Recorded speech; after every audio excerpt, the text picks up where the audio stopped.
everyone, welcome back to English Podcast Avenue. I'm Sarah. And I'm Marcus, and today we're diving into something that trips up so many English learners, even advanced ones. That's right, we're talking about articles. You know, those tiny little words, a, an, and the. Just 3 words, 3, and yet they cause so much confusion. They really do. And you know what, Marcus? I think part of the reason is that a lot of languages around the world simply don't have articles at all. Exactly. Think about languages like Russian, Japanese, Chinese, Arabic in some contexts. There's no direct equivalent. So learners have to build this grammar rule from scratch, completely from zero. And when you're learning something that doesn't exist in your native language, your brain has no reference point. It's like trying to explain color to someone who has never seen before. Wow, that's a great way to put it. Okay, so let's break this down for our listeners. Let's start with the basics. Sarah, can you quickly walk us through what each article actually does? Sure. So we have 3 articles in English. The first 2 are called indefinite articles. That's a and an. And then we have one definite article. That's the. Right, and just to be super clear for our listeners, what do we mean by indefinite and definite? Great question.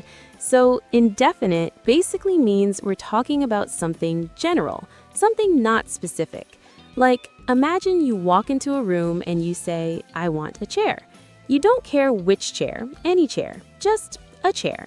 But if you say, I want the chair, now you're talking about a specific chair. Maybe it's the chair by the window or the chair your grandmother gave you. Exactly. The word the says we both know which one I'm talking about. I love that. It's like the creates a shared understanding between the speaker and the listener. Yes, like a little secret you both share. Okay, so now a versus an, because this is another thing that confuses people. When do we use a and when do we use an? Okay, so this one actually has a very clear rule, and it's all about sound, not spelling. This is where a lot of people make mistakes, by the way, because they think it's about the letter, but it's actually about the sound.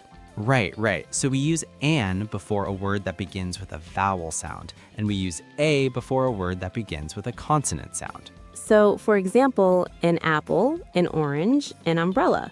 Those words start with vowel sounds. But here's where it gets tricky. What about a word like university? The letter U is a vowel, right?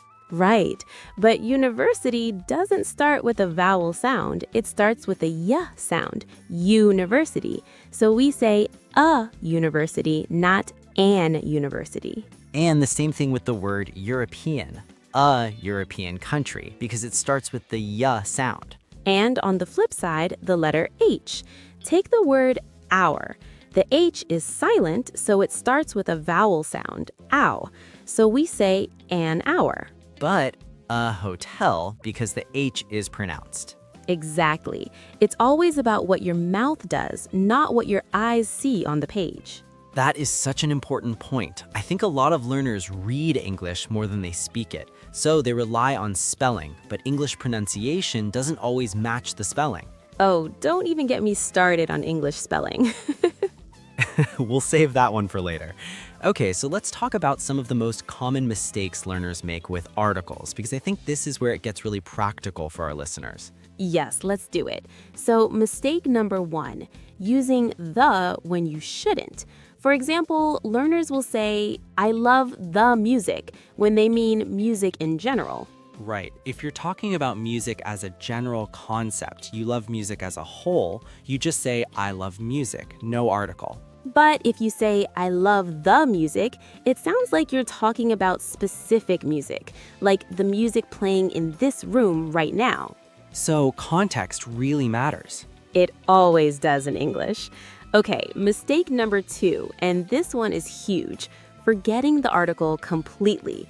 So a learner might say, I saw movie yesterday. And a native speaker would immediately notice that sounds off. It should be, I saw a movie yesterday, because it's one movie, non-specific. Or I saw the movie yesterday, if you'd both already been talking about a specific movie.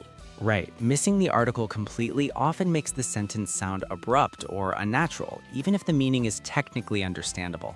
And mistake number 3, using a or an with plural nouns. So saying something like, I have a books, which is incorrect. Because a and an are only for singular countable nouns. You can't say a books, you just say books, or some books if you want to indicate quantity. Which brings up another interesting point. Some is sometimes called a zero article or a partial article. It kind of fills the gap when you have plurals or uncountable nouns. Ooh, like, can I have some water? You wouldn't say, can I have a water, unless you mean like a bottle of water in some casual contexts. Exactly. Language is always bending its own rules in real life. That's honestly what makes it so fascinating and so frustrating. Okay, let's talk a little more about the, because I think the is where most of the complexity lives. Oh, absolutely. So the has so many uses. We use the when something has already been mentioned. So I bought a dog. The dog is very cute. First time, a dog. Second time, the dog. Because by the second mention, we both know which dog we're talking about. We use the for things that are unique, like the sun, the moon, the internet, the government. There's only one sun, so it's always the sun. You can't say a sun. Well, technically in the universe, there are billions of suns, but in everyday life, it's the sun. Let's not go that deep.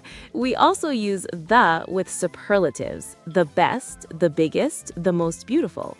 Because the superlative already implies uniqueness, there can only be one best thing. And we use the with certain geographical names, like the United States, the Amazon River, the Alps. But not with most countries, cities, or continents. You don't say the France or the Africa.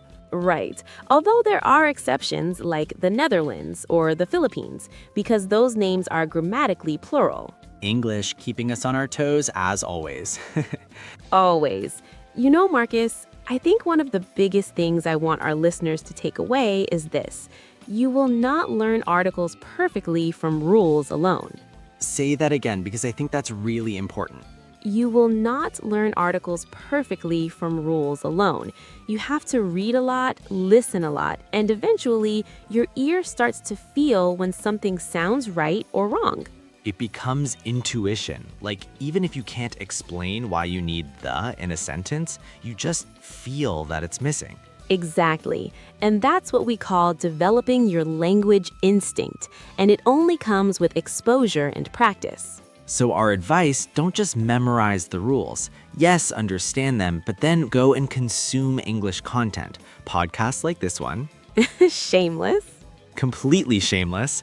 Books, movies, TV shows, conversations with native speakers. Let articles wash over you until they start to feel natural. And don't be too hard on yourself when you make mistakes. Even very fluent non-native speakers sometimes slip up with articles. It's one of the last things to become fully automatic. And honestly, native speakers don't even notice small article errors that much. They focus on your meaning and your message.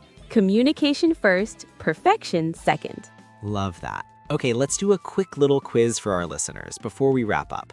I'll give a sentence with a blank and Sarah will fill it in. Ready? Ready.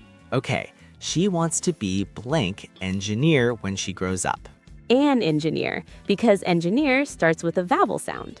Perfect. Next one. Blank Nile is the longest river in the world. The Nile, because it's a unique, specific river. Nice. One more. I'd like to buy blank new car someday. A new car, general, non-specific, singular. You are on fire. Okay, our listeners, try pausing and answering before Sarah does next time. Yes, play along with us. It really helps to practice actively, not just passively listen.